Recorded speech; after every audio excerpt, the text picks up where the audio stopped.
വിശുദ്ധ യോഹന്നാൻ എഴുതിയ സുവിശേഷം 8-ാം അധ്യായം 1 മുതൽ 11 വരെയുള്ള വാക്യങ്ങൾ.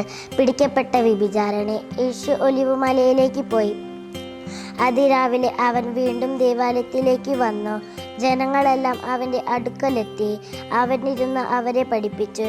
വ്യഭിചാരണത്തിൽ പിടിക്കപ്പെട്ട ഒരു സ്ത്രീയെ നിയമജ്ഞരും ഫരിസായരും കൂടെ അവൻ്റെ അടുക്കൽ കൊണ്ടുവന്ന് നടുവിൽ നിർത്തി.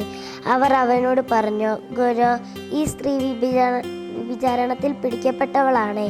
ഇങ്ങനെയുള്ളവരെ കല്ലെറിയണമെന്ന് മോശെ നിയമത്തിൽ കൽപ്പിച്ചിരിക്കുന്നത് നീ എന്തു പറയുന്നു? ഇത് അവനിൽ കുറ്റമാരോപിക്കാൻ വേണ്ടി അവനെ പരീക്ഷിച്ചു കൊണ്ട് ചോദിച്ചതാണ്. യേശുവാകട്ടെ കുനിഞ്ഞ് വിരൽ കൊണ്ട് നിലത്ത് എഴുതിക്കൊണ്ടിരുന്നു.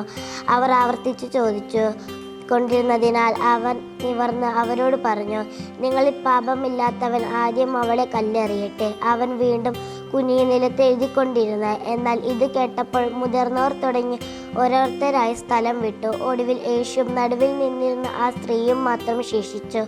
യേശു നിവർന്ന് അവളോട് ചോദിച്ചു, സ്ത്രീയെ, അവർ എവിടെ? ആരും നിന്നെ വിധിച്ചില്ലേ? അവൾ പറഞ്ഞു, ഇല്ല കർത്താവേ. യേശു പറഞ്ഞു, ഞാനും നിന്നെ വിധിക്കുന്നില്ല. പോയിക്കൊള്ളുക, ഇനിമേൽ പാപം ചെയ്യരുത്. നമുക്ക് പ്രാർത്ഥിക്കാം. കർത്താവേ, പാപിയായ എന്നിൽ കനിയണമേ.